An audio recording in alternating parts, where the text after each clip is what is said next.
Hello students, this is Vikram Khari and I welcome to my YouTube channel Kharades English Academy. In this particular video, we are going to learn the very important topic from 12th standards textbook 4.1 History of English Novel. Before I'm going to start this lecture, I would like to request you to please subscribe my YouTube channel and press the bell icon. Let me start. 4.1 History of English Novel. This is the topic from section Novel, History of English Novel. And in this lecture, in this video, we are going to learn what is the meaning of novel, some examples of novels, and history of English novel. So let me start. First, for the better understanding students, I'm going to explain in Marathi also. I'm using Marathi to better understanding. Okay, so 18th century gift to English literature. Yes, students, 18th century gift to English literature. You know the English literature is very long. English literature has a very long period, a long time. Okay, but 18th century is a gift to English literature. Why? Because 18th century he gift आहे English लिटरेचरला. English literature खूप जुन्या कालखंडापासून सुरू आहे. जसं की 1100चे शतक, 1200, 13th century, 14th century, 15th century. But 18th century is a gift to English literature. Why? Because 18th centuries मध्ये novels आले. इंग्लिश लिटरेचर मध्ये जास्तीत जास्त रायटर्सनी नॉवेल्स लिहिणं पसंत केलं. जसं की प्रत्येक टाइम पिरियड मध्ये, प्रत्येक सेंचुरीज मध्ये different types of genres was invented. For example, in the 16th century, 16th centuries मध्ये विल्यम शेक्सपियर होते आणि विल्यम शेक्सपियरच्या काळामध्ये काय केलं, त्यावेळी ड्रामाज लिहिले जायचे. ड्रामा म्हणजे काय? प्लेज, नाटक. सो तो काळ जो होता ज्यावेळी एलिझाबेथ होती, Elizabeth queen, the queen was Elizabeth. त्या काळामध्ये इंग्लंडमध्ये, लंडनमध्ये ड्रामाजवरती फोकस केलं होतं. जसं की रोमॅन्टिक पिरियड मध्ये म्हणजेच 18th सेंचुरी, जसं की 18th सेंचुरीज मध्ये काय केलं, नॉवेल्स लिहिणं पसंत केलं. हालाकी इम्पॉर्टंट पार्ट ही आहे की प्रत्येक सेंचुरीमध्ये, प्रत्येक पिरियडमध्ये पोएट्रीला पण खूप महत्व दिलं जातं. जसं की 16th सेंचुरी मध्ये जरी ड्रामा होते तरी पोएट्री होती, कारण की पोएट्री पासूनच सुरुवात केली. जुन्या काळामध्ये पोएट्रीज लिहिणं पसंत केलं जायचं. Long narrative poems, poetic forms, okay, poetries, त्या काळामध्ये ते लिहिणं पसंत केलं जायचं. सो प्रत्येक सेंचुरीमध्ये पोएट्री आहे. जसं की 18th सेंचुरीमध्ये देखील पोएट्रीज खूप लिहिल्या गेल्या. पण त्याच्यापेक्षा पण इम्पॉर्टंट गोष्ट नॉवेल्स लिहिले गेले. इंग्लिश लिटरेचरमध्ये नॉवेल्स लिहिले गेले. सो म्हणून म्हटलं जाते the 18th century is gift to English literature. Why? Because 18th century काळामध्ये, त्या काळामध्ये नॉवेल्स लिहिले गेले. आता आपण बघूया नॉवेल म्हणजे काय. Novel deals with long narrative and it is a prose form. Yes. And what is the exact meaning of novel? Students, novel describes intimate human experience in prose form. So novels मधून काय केलं असते? Intimate human experience describe केलं असते. So याचा अर्थ काय की ह्युमन एक्सपिरियन्स जे आहे, त्या ह्युमनची जर्नी आहे, ह्युमनचे ऍडव्हेंचर थिंग्स असतील किंवा एक्सपिरियन्स असेल, तो डिस्क्राईब केला असतोय नॉवेल्स मधून. So novel describes intimate human experience in prose form. Prose form मध्ये आहे. इम्पॉर्टंट गोष्ट आहे प्रोज फॉर्म. सो ज्यांना प्रोज फॉर्म माहित नाही त्यांना एक्झॅक्टली मी सांगतो, poetry form, prose form. Prose form मध्ये काय असते? पॅरेग्राफ असतात किंवा एक्स्ट्रॅक्ट असतात, त्याला प्रोज फॉर्म म्हणतो. आणि पोएट्री तुम्हाला माहिती आहे. So what is the difference between poetry and prose तुम्हाला माहिती आहे. सो novel describes intimate human experience in prose form, and the very important point here, novel word derived from Italian word novella. Yes, novel हा शब्द जो आहे, English शब्द आहे, तो इंग्लिश वर्ड आहे, तो घेतलेला आहे इटालियन लँग्वेज मधून. इटालियन नॉवेल आहे, इटालियन वर्ड आहे. नॉवेला पासून नॉवेल तयार केला आहे. तुम्हाला माहिती असेल बरेच इंग्लिश वर्ड्स जे आहेत ते लॅटिन किंवा फ्रेंच लँग्वेज मधून आलेत. त्याचं रिझन कारण की इंग्लिश लँग्वेज पहिला नव्हती. First French and Latin language was there. Many people they were using the Latin and French. Latin आणि फ्रेंच नंतर इंग्लिश लँग्वेज आहे. सो म्हणून लॅटिन आणि फ्रेंचचा जो इन्फ्लुएन्स आहे तो इंग्लिश लँग्वेजवरती पडला आणि त्यामुळे इंग्लिश लँग्वेजमध्ये खूपसे वर्ड्स जे आहेत ते लॅटिन आणि फ्रेंच यूज केले जातात. सो सेम असंच आहे. Novel word derived from Italian word novella आणि नॉवेलाचं मिनिंग आहे something new, new new thing. Okay, then we have learn what is the meaning of novel आणि नॉवेल वर्ड कुठून आला. सो आता सम एक्झाम्पल्स ऑफ नॉवेल्स.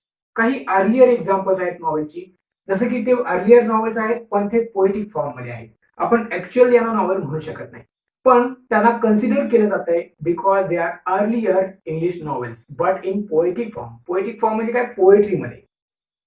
पहिले सगळ्यात important नाव घेतलं ते Geoffrey Chaucer. Yes, Geoffrey Chaucer is one of the most important part, one of the most important character in English literature. Why? Because Geoffrey Chaucer is known as father of English language. Yes, students, Geoffrey Chaucer is the father of English language because he invented English language.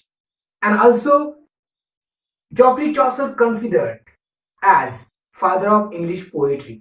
So Geoffrey Chaucer father of English poetry पण आहेत कारण त्यांच्यापासून English poetry सुरू झाली. त्याच्या अगोदर Latin होती, त्याच्या अगोदर फ्रेंच होती, तिथून सुरुवात झाली. जॉफ्री चॉसरनी पहिली इंग्लिश पोएट्री लिहिली.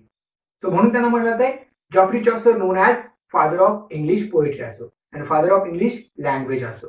कारण जॉफ्री चॉसर लॅटिन मध्ये पण लिहायचे, फ्रेंच मध्ये पण लिहायचे आणि त्यानंतर त्यांनी खूप सारा स्टडी करून इंग्लिश लँग्वेज इन्व्हेंट केली आणि त्यामुळं त्याने इंग्लिश लँग्वेज मध्ये पण काही इम्पॉर्टंट टॉपिक लिहिले, काही इम्पॉर्टंट वर्क्स त्यांचे आहेत. जसं की इथं बघा जॉफ्री चॉसरचं the Canterbury Tales 1385 to 1388. Canterbury Tales हे one of the most important famous work of Geoffrey Chaucer. Geoffrey Chaucer यांचा सगळ्यात इम्पॉर्टंट वर्क आहे कंटरबरी टेल्स. इंग्लिश मध्ये आहे, इंग्लिश लँग्वेज मध्ये. भलेही जॉफ्री चॉसरनी लिहिलं कशात लिहिलं असेल, लॅटिन मध्ये लिहिलं असेल, फ्रेंच मध्ये लिहिलं असेल, पण इंग्लिश मधलं सगळ्यात इम्पॉर्टंट वर्क आहे कंटरबरी टेल्स. आणि सगळ्यात इम्पॉर्टंट पोएटिक फॉर्म मध्ये आहे म्हणजे पोएट्रीज आहे. पोएट्रीज मधून स्टोरी सांगण्याचा प्रयत्न केला जॉफ्री चॉसर यांनी. 24 स्टोरीज आहेत त्याच्यामध्ये.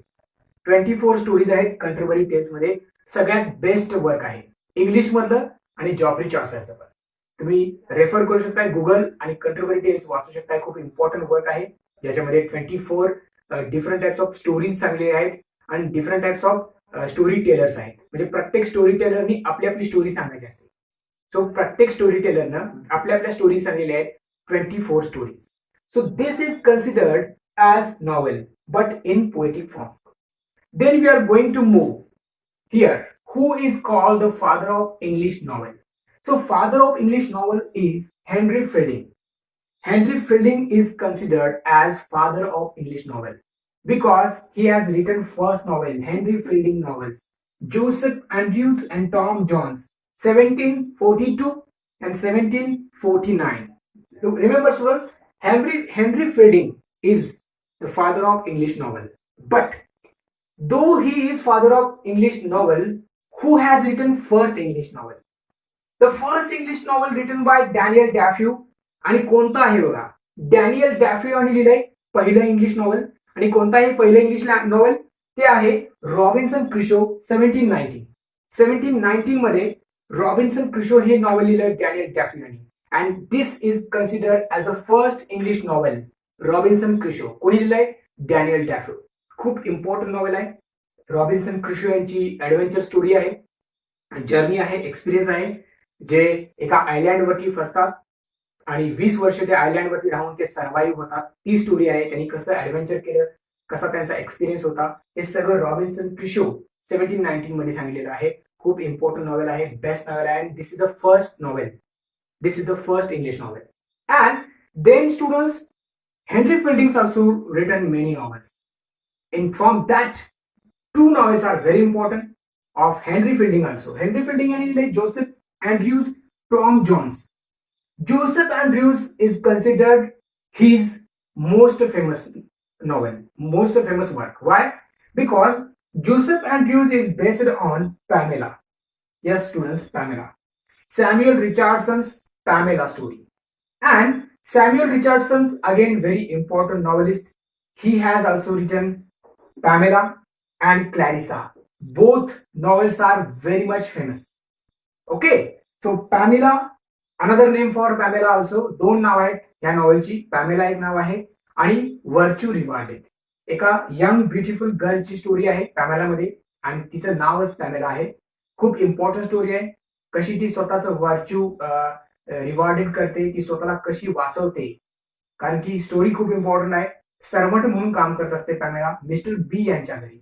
मिस्टर बी हा विलन आहे त्याच्यामध्ये आणि तो बऱ्याच वेळा पॅमेलाचा सेक्शुअल हॅरेसमेंट करण्याचा प्रयत्न करत असते.